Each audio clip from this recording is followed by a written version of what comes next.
Weekend ஆனா போதும். சின்ராச கையிலேயே பிடிக்க முடியாது. அந்த மாதிரி தாங்க நானும் எப்படா வீக்கெண்ட் வரும்னு வெயிட் பண்ணிட்டுருப்பேன். இது வந்துட்டு சாட்டர்டே எடுத்த விளாக். காலையில எந்திரிச்ச உடனே ஸ்ட்ராங்கா ஒரு டீ போட்டு குடிச்சிட்டேன். எனக்கு அப்போ தான் அந்த நாளே நல்லாயிருக்கும். சாப்பாடு இல்லாம கூட இருந்துருவேன். டீ இல்லாம இருக்க மாட்டேன். 11 மணிக்கு அக்கா ஃப்ரூட் கஸ்டர்ட் பண்ணியிருந்தா. அது கொஞ்சம் சாப்பிட்டு முடிச்சுட்டு பிரேக்ஃபாஸ்ட்டு அப்படியே ஸ்கிப் பண்ணியாச்சு. அடுத்து 1 மணிக்கு போய் பார்த்தேங்க. பால் காய வைக்க மறந்துட்டேன். எப்படியும் அது காய வச்சா கெட்டு போயிரும்னு தெரியும். சரி ரசகுல்லா செய்யலாம் அப்படின்னு ஆரம்பிச்சுட்டேன். அதுக்கு பாலை காய வச்சுட்டு ஒரு லெமன் ஜூஸ் பிழிஞ்சு எடுத்தீங்கன்னா இந்த மாதிரி வந்துடும். இது வந்துட்டு நல்லா சப்பாத்தி மாவு கன்சிஸ்டன்சிக்கு கொண்டு வரணும்னு சொன்னாங்க.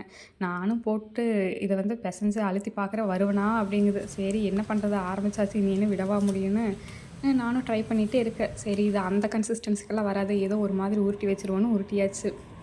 இதை வந்துட்டு குட்டி குட்டி பால்ஸாக அந்த சுகர் சிரப்பில் போடுங்களா, அதுக்கு ஏற்ற மாதிரி நீங்கள் வந்துட்டு உருட்டி வச்சுக்கோங்க. நான் அந்த மாதிரி தான் பண்ணிகிட்ருக்கேன். பாருங்கள், ஒன்று பெருசு ஒன்று சிறுசு. சரி எப்படி இருந்தாலும் வாய்க்குள்ளே தானே போக போகுது, இதில் என்ன பெருசு சிறுசு அப்படின்ட்டு உருட்டியாச்சு. அடுத்து சுகர் சிரப்பு வந்துட்டு ரெடி பண்ணிடலான்னு பண்ணிகிட்ருக்கேன். இன்றைக்கி வந்துட்டு நான் எல்லாமே குத்து மதிப்பாக தான் போட்டுட்ருக்கேன். எதுவுமே மெஷர் பண்ணியெல்லாம் போடலை. சுகர் மட்டும் அதுக்கு எவ்வளோ வேணுமோ அந்த அளவு மட்டும் எடுத்துக்கிட்டேன். இந்த சுகர் சிரப்புக்கு வந்துட்டு கன்சிஸ்டன்சி கம்பி பதமெல்லாம் வரணும் அந்த மாதிரிலாம் எதுவுமே கிடையாது. நம்ம குலோப் ஜாமுனுக்கு வந்துட்டு சுகர் சிரப் ரெடி பண்ணுவோம்ல, அந்த மாதிரி பண்ணால் போதும்.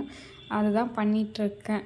இது வந்து நல்லா கொதிச்சு வர்றப்போ 2 ஏலக்காய் வந்து தட்டி போட்டுக்கோங்க. நல்ல ஸ்மெல்லாக இருக்கும். இது முடிஞ்சதுக்கப்புறம் நம்ம உருட்டி வச்சுருக்கோம்ல அந்த பால்ஸு, அது எல்லாத்தையுமே எடுத்து உள்ளே சேர்த்திக்கோங்க. உள்ளே சேர்த்திட்டு ஒரு 2 மினிட்ஸ் வெயிட் பண்ணி பார்த்திங்கன்னா அது நல்லா டபுள் ஆகி வரும். நானும் நல்லா எடுத்து முடிச்சாச்சு. சூப்பராக இருந்துச்சுங்க டேஸ்ட்டு. மோசம் நல்லா சொல்லவே மாட்டேன். அடுத்து ஈவினிங் ஒரு 5 மணிக்கு கோழிகளுக்கு தீவனம் போடலாம் அப்படின்னு போய் தீவனம் போட்டுக்கிட்டுருக்கேன். நல்லா பசியில் இருக்கும் போல் லபக் லபக்குன்னு சாப்பிட்டுட்ருக்குது பாருங்கள். இப்படி தாங்க என் வீக்கெண்டு போகும். வீக்கெண்டுக்கு வெயிட் பண்ணி இந்த மாதிரி வேலைகள் தான் பண்ணிகிட்ருப்பேன். இன்னொரு விளாகில் பார்க்கலாம். பிடிச்சிருந்தா சப்ஸ்கிரைப் பண்ணிக்கோங்க. பாய்.